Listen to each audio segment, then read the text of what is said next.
پیارے دوستو، حسن بصری رحمۃ اللہ علیہ کا زمانہ تھا۔ آپ کی ایک شاگردہ جو باقاعدہ آپ کی درس سننے آتی تھی، جو نہایت ہی عبادت گزار تھی، اس بیچاری کا خاوند جوانی میں ہی چل بسا۔ اس نے دل میں سوچا کہ ایک بیٹا ہے، اگر میں دوسرا نکاح کر لوں گی تو مجھے تو شوہر مل جائے گا، لیکن میرے بچے کی زندگی تباہ ہو جائے گی۔ اب وہ بچہ جوان ہونے کے قریب ہے، یہی سہارا صحیح۔ لہٰذا عظیم ماں نے یہ سوچ کر اپنے جذبات کی قربانی دی۔ وہ ماں گھر میں بچے کا پورا خیال رکھتی تھی۔ وہ بچہ گھر سے باہر نکل جاتا تو ماں سے نگرانی نہ ہوتی۔ اٹھتی ہوئی جوانی بھی تھی، اور یہ آپ جانتے ہیں کہ اکثر کی جوانی ویران ہو جاتی ہے۔ پیارے دوستو، وہ بچہ اپنی جوانی کی رفتار پہ گیا، شباب اور شراب کے کام میں مصروف۔ ماں اس کو سمجھاتی، لیکن بچے پر کچھ اثر نہ ہوتا، یعنی وہ تو چکنا گڑھا بن گیا تھا۔ وہ اس کو حسن بصری رحمۃ اللہ علیہ کے پاس لے کر گئے۔ حضرت بھی اس کو کئی گھنٹے سمجھاتے، لیکن اس بچے کا نیکی کی طرف کوئی رجحان نہیں تھا۔ حضرت کے دل میں یہ بات آئی کہ شاید اس کا دل پتھر بن گیا ہے، مہر لگ گئی ہے اس کے دل پر۔ بہرحال ماں تو آخر ماں ہوتی ہے۔ ماں اسے پیار سے سمجھاتی کہ میرے بیٹے نیک بن جاؤ، تمہاری زندگی میں سکون آ جائے گا، لیکن وہ تو نہ مانا اور برائی کی طرف راغب رہا۔ عزیز دوستو، کئی سال برائی کی طرف لگ کر اس نوجوان نے اپنی دولت کے ساتھ ساتھ صحت بھی تباہ کر لی، اور اس کے جسم میں لا علاج بیماریاں پیدا ہو گئی۔ معاملہ یہاں تک آ پہنچا کہ اس میں اٹھنے بیٹھنے کی طاقت بھی نہ رہے، اور وہ نوجوان بستر پر پڑ گیا۔ اب اس کو آخرت کا سفر سامنے نظر آنے لگا۔ ماں نے پھر سمجھایا کہ بیٹا، تو نے تو اپنی زندگی خراب کر لی، اب آخرت بنا لے اور توبہ کر لے۔ اللہ بڑا غفور الرحیم ہے، وہ تمہارے گناہوں کو معاف کر دے گا۔ پیارے دوستو، موت کو سامنے دیکھ کر اس نوجوان کا دل موم ہو گیا، اور اس بار ماں کے سمجھانے پر وہ نوجوان کہنے لگا کہ ماں، میں کیسے توبہ کروں؟ میں نے بہت بڑے گناہ کیے ہیں جن کی کوئی معافی نہیں۔ ماں نے کہا کہ بیٹا، حضرت حسن بصری رحمۃ اللہ علیہ سے پوچھ لیتے ہیں کہ کس طرح سے معافی مانگنی چاہیے۔ کہا کہ ماں، اگر میری موت ہو جائے تو میرا جنازہ حضرت حسن بصری سے پڑھوائیے گا۔ یہ سن کر ماں حضرت کے پاس گئی۔ حضرت کھانے سے فارغ ہو چکے تھے اور تھکے ہوئے تھے، اور درس بھی دینا تھا، اس لیے قیلولہ کے لیے لیٹنا چاہتے تھے۔ ماں نے دروازہ کھٹکھٹایا تو حضرت نے پوچھا کون؟ تو ماں بولی کہ میں آپ کی شاگردہ ہوں، میرا بچہ آخری حالت میں ہے، وہ توبہ کرنا چاہتا ہے، آپ میرے گھر تشریف لے چلیں۔ پیارے دوستو، حضرت حسن بصری رحمۃ اللہ علیہ نے سوچا کہ یہ نوجوان پھر سے دھوکہ دے رہا ہے اور میرا وقت ضائع کرے گا۔ سالوں گزر گئے، اس نوجوان پر اب تو میری بات اثر نہ کیا، تو اب کیا کرے گی؟ سوچتے ہوئے حضرت حسن بصری اپنی شاگردہ سے کہنے لگے کہ میں اپنا وقت کیوں ضائع کروں، میں نہیں آتا۔ ماں نے کہا کہ حضرت، اس نے تو یہ بھی کہا ہے کہ اگر میرا انتقال ہو جائے تو میرا جنازہ حضرت حسن بصری سے پڑھوائیے گا۔ تو حضرت نے کہا میں اس کے جنازے کی نماز نہیں پڑھاؤں گا، اس نے تو کبھی نماز پڑھی بھی نہیں۔ شاگردہ تھی، چپ چاپ گھر واپس چلی گئی۔ روتی ہوئی ماں کو دیکھا تو بیٹے نے پوچھا کیا ہوا ماں؟ اس نے کہا کہ ایک طرف تیری یہ حالت ہے جسے دیکھ کر میں اذیت میں ہوں، اور دوسری طرف حضرت حسن نے بھی انکار کر دیا، کیونکہ ان کے سمجھانے پر بھی میرے بچے، تو نے ان کی باتوں پر کبھی عمل نہیں کیا، اب وہ بھی ہماری بات نہیں سن رہے۔ یہ بات اس بچے نے سنی تو اس نوجوان کے دل پر گہری چوٹ لگی۔ وہ نوجوان درد بھری انداز میں ماں سے کہنے لگا کہ ماں، میری ایک وصیت سن لیجئے۔ ماں نے کہا بیٹا، وہ کیا ہے؟ تو وہ کہنے لگا کہ کیا ہے وہ عجیب وصیت؟ مگر امی جان، میری وصیت یہ ہے کہ جب میری جان نکل جائے تو سب سے پہلے اپنا دوپٹہ میرے گلے میں ڈالنا، میری لاش کو کتے کی طرح صحن میں گھسیٹنا، جس طرح مرے ہوئے کتے کی لاش گھسیٹی جاتی ہے۔ ماں نے پوچھا، بیٹا وہ کیوں؟ کہا کہ اس لیے کہ دنیا والوں کو پتہ چل جائے کہ جو اپنے رب کا نافرمان اور اپنی ماں کا نافرمان ہوتا ہے اس کا یہی انجام ہوتا ہے۔ میری پیاری ماں، مجھے قبرستان میں دفن نہ کرنا۔ ماں نے کہا، بیٹا وہ کیوں؟ تو اس نے کہا، ماں مجھے اس صحن میں دفن کر دینا، ایسا نہ ہو کہ میرے گناہوں کی وجہ سے قبرستان کے مردوں کو تکلیف پہنچے۔ پیارے دوستو، جس وقت نوجوان نے ٹوٹے دل سے عاشقی اور اپنے نافرمانیوں پر نادم ہوتے ہوئے یہ بات کہی تو پروردگار عالم کو اس کی یہ بات اچھی لگی اور روح قبض ہو گئی۔ ابھی روح نکلی ہی تھی کہ ماں اس کی آنکھیں بند کر رہی تھی تو دروازے پر دستک ہوئی اور پوچھا، کون؟ تو جواب آیا کہ حسن بصری ہوں۔ کہا، حضرت آپ کیسے؟ فرمایا کہ جب میں نے تمہیں جواب دے دیا اور سو گیا تو خواب میں اللہ تبارک و تعالیٰ کا دیدار نصیب ہوا اور پروردگار عالم نے فرمایا کہ اے حسن بصری، تو میرا کیسا ولی ہے، میرے ایک ولی کا جنازہ پڑھنے سے انکار کر رہا ہے۔ میں سمجھ گیا کہ اللہ نے تیرے بیٹے کی توبہ قبول کر لی ہے۔ تیرے بیٹے کی نماز جنازہ پڑھنے کے لیے حضرت حسن بصری کھڑا ہے تیرے سامنے۔ اے اللہ، تو کتنا رحیم ہے کہ مرنے سے چند لمحے پہلے اگر کوئی بندہ شرمندہ ہوتا ہے تو اس کی زندگی کے گناہوں کو معاف کر دیتا ہے۔ سبحان اللہ۔ اس واقعہ سے معلوم ہوتا ہے پیارے دوستو کہ اللہ کا کوئی ایسا بندہ نہیں ہے جس کے دل و دماغ دنیا کی ہمہ وہمی، چمک دمک اور رنگ ریلیوں سے متاثر نہ ہوتے ہوں۔ نفسانی خواہشات اور دنیا کی مختلف لذتیں اور پھر شیطانی خیالات انسان کو گھیرے رہتے ہیں، جن کی وجہ سے ولی صفت انسان بھی غفلت کا شکار ہو کر گناہ اور قصور کر بیٹھتا ہے۔ لیکن جب وہ ندامت اور شرمندگی اور اللہ کے نزدیک جواب دہی کا احساس پیدا کرتا ہے تو اپنے آپ کو مجرم اور خطاوار سمجھتا ہے، اللہ سے معافی اور بخشش مانگتا ہے اور شرمندگی کے لیے توبہ کرتا ہے تو اس کے تمام گناہ معاف کر دیے جاتے ہیں اور وہ اللہ کی نظر میں اتنا محبوب اور پیارا انسان ہو جاتا ہے جیسے کہ اس نے کبھی گناہ کیا ہی نہ ہو۔ قرآن مجید میں توبہ و استغفار کرنے والوں کے لیے صرف معافی بخشش ہی نہیں بلکہ اللہ تبارک و تعالیٰ ان کے لیے خاص عنایت، محبت اور اس کے پیار کی بشارت سنائی گئی ہے۔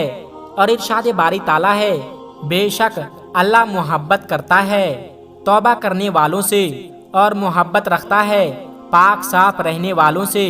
ایک موقع پر رسول اکرم صلی اللہ علیہ وسلم نے ارشاد فرمایا کہ اللہ تبارک و تعالیٰ اپنے مومن بندے کی توبہ سے اتنا خوش ہوتا ہے جیسے وہ سوار انسان جو اس کے گھوڑے کھانا اور پانی کے ساتھ کہیں کھو جائے اور وہ مایوس ہو کر ایک درخت کے نیچے سو جائے، جب آنکھ کھلے تو دیکھے کہ سواری کھڑی ہے۔ لہٰذا ہمیں بھی چاہیے کہ ہم اپنے رب کے حضور اپنے گناہوں کی توبہ طلب کرتے رہیں اور آئندہ گناہوں سے بخشش کی کوشش کرتے رہیں۔ دوستو، آج کی ویڈیو میں بس اتنا ہی۔ اللہ پاک سے دعا ہے کہ اللہ پاک ہم سب کو راہ راست پر چلنے کی توفیق عطا فرمائیں اور مرنے سے پہلے ہمیں بھی اپنے گناہوں سے پکی اور سچی توبہ کرنے کی توفیق عطا فرمائیں۔ آمین ثم آمین۔ پیارے دوستو، آج ہم آپ کو حضرت علی رضی اللہ تعالی عنہ کے حوالے سے 11 ایسی عورتوں کے بارے میں بتائیں گے جو بے وفا ہوتی ہے۔ تو وہ 11 عورتیں کون کون سی ہے یہ ہم آپ کو آج کی اس ویڈیو میں بتائیں گے، اور ساتھ ہی ساتھ یہ بھی بتائیں گے کہ حضرت علی رضی اللہ تعالی عنہ نے فرمایا کہ 3 لڑکیوں سے 3 طرح کی عورتوں سے کبھی شادی نہیں کرنی چاہیے۔ تو یہ سب کچھ آج کی اس ویڈیو میں بتائیں گے، لیکن آپ سے ایک چھوٹی سی گزارش ہے کہ اس ویڈیو کو ایک لائک ضرور کر دیجئے گا۔ دوستو، حضرت علی رضی اللہ تعالی عنہ نے فرمایا کہ 11 عورتیں بے وفا ہوتی ہے۔ حضرت علی نے فرمایا کہ بری عورت کی 11 نشانیاں ہیں۔ نمبر 1، پردہ نہ کرنے والی عورت۔ دوستو، حضرت علی نے فرمایا کہ جو عورت اپنے آپ کو ڈھک کر نہیں رکھتی وہ اس دنیا کی سب سے بیکار عورتوں میں سے ہے۔ نمبر 2، شوہر کی نافرمانی کرنے والی عورت۔ حضرت علی نے فرمایا کہ جو عورت اپنے شوہر کا کہا نہیں مانتی وہ اس دنیا کی سب سے بیکار عورت ہے۔ نمبر 3، بد زبان عورت۔ حضرت علی رضی اللہ تعالی عنہ نے فرمایا کہ جو عورت بد زبان ہوگی، یعنی اپنی منہ سے غلط بات کرنے والی عورت بھی بیکار عورت ہوتی ہے۔ نمبر 4، بالوں کو کھلا رکھنے والی عورت۔ جو عورت اپنے بالوں کو کھلا چھوڑتی ہے، یعنی بالوں کی نمائش کرتی ہے، وہ بھی بری عورتوں میں سے ایک عورت ہے۔ نمبر 5، سب سے زیادہ عقل مند سمجھنے والی عورت۔ دوستو، حضرت علی رضی اللہ تعالی عنہ نے فرمایا کہ ایسی عورت جو اپنے خاندان میں اپنے آپ کو سب سے افضل سمجھتی ہے وہ بری عورت ہے۔ نمبر 6، زیادہ بولنے والی عورت۔ حضرت علی رضی اللہ تعالی عنہ نے فرمایا کہ ایسی عورت جو دوسروں کو بولنے کا موقع نہیں دیتی، ایسی عورت بھی بری عورت ہے۔ نمبر 7، زیادہ سونے والی عورت۔ حضرت علی نے فرمایا کہ ایسی عورت بھی بیکار عورت ہوتی ہے جس کو سونے کی زیادہ فکر ہو، یعنی جس کو نیند بہت پسند ہو۔ نمبر 8، چیخ چیخ کر بولنے والی عورت۔ حضرت علی نے فرمایا کہ جو عورت زور زور سے بات کرتی ہے وہ عورت بھی بیکار ہوتی ہے۔ نمبر 9، باریک لباس پہننے والی عورت۔ دوستو، حضرت علی رضی اللہ تعالی عنہ نے فرمایا کہ جو عورت باریک یعنی دکھاوے والے کپڑے پہنتے ہیں وہ عورت بھی بیکار ہوتی ہے۔ نمبر 10، پیٹھ پیچھے برائی کرنے والی عورت۔ دوستو، حضرت علی نے فرمایا کہ ایسی عورت بھی بیکار ہوتی ہے جو لوگوں کے پیٹھ پیچھے اپنے خاندان کی برائی کرتی ہے۔ نمبر 11، زیادہ گھومنے پھرنے والی عورت۔ دوستو، حضرت علی نے فرمایا کہ جو عورت فضول گھومنے پھرنے کو زیادہ پسند کرتی ہے، یعنی بازار کے چکر لگانے کی شوقین ہوتی ہے، تو وہ عورت بھی بیکار ہوتی ہے۔ اللہ سے دعا ہے کہ اللہ ہماری مسلمان ماؤں اور بہنوں کو ہدایت دے۔ دوستو، اب ہم آپ کو بتاتے ہیں کہ 3 طرح کی عورتوں سے شادی نہیں کرنی چاہیے۔ اگر آپ ان تینوں میں سے کسی ایک سے بھی شادی کر لیتے ہیں تو آپ کی زندگی تباہ و برباد ہو جائے گی اور آپ کی زندگی دنیا کے اندر ہی جہنم بن کر رہ جائے گی اور آپ کے گھر کی خوشحالی اور سکون ختم ہو جائے گا۔ تو دوستو، وہ 3 عورتیں کون سی ہے جس سے حضرت علی نے شادی کرنے سے منع فرمایا ہے؟ آئیے جانتے ہیں۔ ایک مرتبہ حضرت علی کی خدمت میں ایک شخص حاضر ہوا اور اس نے عرض کیا کہ یا علی، میری شادی ہونے والی ہے، تو شادی کے وقت کن کن باتوں کا خیال رکھنا چاہیے؟ یعنی شادی کے وقت کون سی بہترین لڑکی کی تلاش کرنی چاہیے؟ تو حضرت علی نے فرمایا کہ اے شخص، اپنی شادی کے وقت یہ دیکھ لینا کہ کہیں لڑکی میں یہ 3 عیب تو نہیں، ورنہ آپ کی زندگی برباد ہو جائے گی اور زندگی کا چین و سکون ختم ہو جائے گا۔ تو اس شخص نے سوال کیا کہ یا علی، وہ 3 عیب کون کون سے ہیں جن کی وجہ سے شادی نہیں کرنی چاہیے؟ تو حضرت علی نے فرمایا کہ نمبر 1، جو عورت اپنے وقت کی قدر نہیں کرتی، کیونکہ میں نے اللہ کے رسول صلی اللہ علیہ وسلم سے سنا ہے کہ اللہ پاک نے انسان کی عزت، دولت، شہرت، مالداری اور خوشحالی کچھ انسان کے وقت میں پوشیدہ رکھا ہے، اور جو عورت اپنے وقت کی قدر نہیں کرتی تو اللہ تبارک و تعالی اس کے گھر سے یہ ساری نعمتیں چھین لیتا ہے، اور ایسی عورت اپنے شوہر کی عزت بھی نہیں کرتی۔ نمبر 2، جو عورت جھوٹ بولتی ہو، کیونکہ میں نے اللہ کے نبی حضرت محمد صلی اللہ علیہ وسلم سے سنا ہے کہ ہر گناہ کی شروعات جھوٹ سے ہوتی ہے، اور جس عورت کے اندر جھوٹ بولنے کی عادت ہو وہ اپنے شوہر کے سامنے بھی ہمیشہ جھوٹ بولتی رہے گی اور اس طرح وہ اپنی زندگی کو تباہ و برباد کر لے گی۔ نمبر 3، وہ عورت جو اپنے سے کمتر مرد اور عورت کو حقیر سمجھے اور عزت نہ کرے، ان کو ذلیل کرتے رہے، کیونکہ میں نے پیارے نبی حضرت محمد صلی اللہ علیہ وسلم سے سنا ہے کہ اپنے سے افضل اور اعلیٰ انسان کی تو ہر کوئی عزت کرتا ہے، لیکن سب سے اچھا انسان وہ ہے جو اپنے سے کمزور لوگوں کی عزت کرتا رہے، کیونکہ جو عورت اپنے سے کمتر لوگوں کو حقیر سمجھتی ہے، ان کی عزت نہیں کرتی، تو وہ شادی کے بعد بھی وہ اپنے شوہر کی عزت نہیں کرے گی۔ دوستو، اب ہم آپ کو بتاتے ہیں کہ حضرت علی نے فرمایا کہ جس عورت میں یہ 4 نشانیاں ہو تو ایسی عورت سے فوراً شادی کر لو۔ نمبر 1، دیندار عورت۔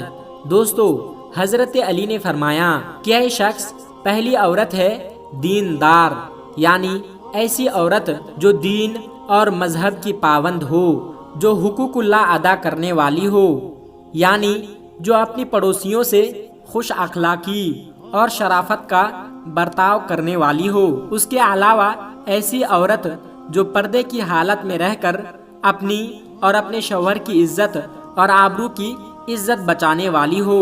یاد رکھنا، ایسی عورت ہی آنے والے وقت میں نیک اور وفادار بیوی ثابت ہوگی۔ نمبر 2، جس کے اخلاق اچھے ہوں۔ دوستو، حضرت علی نے فرمایا کہ یہ شخص نیک بیوی کی دوسری نشانی یہ ہے کہ جس عورت کے اخلاق اچھے ہوں، جس کے آداب اچھے ہوں، جو شوہر کے گھر آنے پر اچھے اخلاق اور حسن سلوک سے پیش آنے والی ہو۔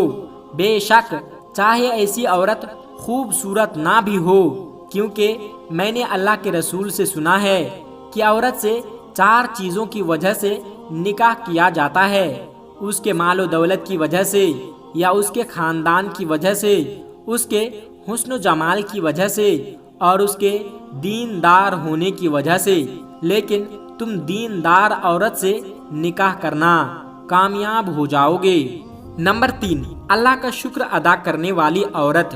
دوستو، حضرت علی نے فرمایا کہ یہ شخص تیسری نشانی یہ ہے کہ جو عورت اپنے شوہر کی، یعنی جو عورت اپنے شوہر کی آمدنی سے زیادہ کی فرمائش نہ کرنے والی ہو، اس کو جو کچھ بھی مل جائے اس پر اللہ کا شکر اور صبر کرتی رہے۔ اس کے علاوہ جب شوہر غصہ کرے یا کبھی ناراض ہو جائے تو عورت اس کے سامنے غصہ نہ کرے، بلکہ وہ صبر کر کے اپنے شوہر کو یہ کہے کہ وہ زندگی بھر اس کا ساتھ دینے والی ہے۔ تو یاد رکھنا، ایسی عورت بھی آنے والے وقت میں ایک نیک اور وفادار بیوی ثابت ہوگی۔ نمبر 4، پرائے مرد پر نظر نہ ڈالنے والی عورت۔ دوستو، حضرت علی نے فرمایا کہ یہ شخص ایسی عورت جو اپنے مال و دولت اور خود اپنے آپ کو شوہر کی امانت سمجھ کر ہر چیز کی حفاظت کرنے والی ہو، یعنی ایسی عورت جو کسی پرائے مرد کو آنکھ اٹھا کر بھی نہیں دیکھتی ہو اور نہ ہی غیر مرد کی نظر اپنے اوپر پڑنے دیتی ہے۔ اس کے علاوہ گھر میں کوئی بھی بات ہو تو اس بات کو گھر سے باہر نہ کرتی ہو، تو ایسی عورت بھی آنے والے وقت میں نیک بیوی ثابت ہوگی۔ اے شخص، یاد رکھنا، جس عورت میں یہ 4 نشانیاں دکھ جائے تو ایسی عورت سے فوراً شادی کر لینی چاہیے۔ دوستو، آج کی ویڈیو میں بس اتنا ہی۔ اگر آپ کو یہ ویڈیو ذرا بھی اچھی لگی ہو تو اس ویڈیو کو ایک لائک کر کے ہمارے چینل کو سبسکرائب ضرور کر لیجئے گا۔ السلام علیکم ورحمۃ اللہ وبرکاتہ۔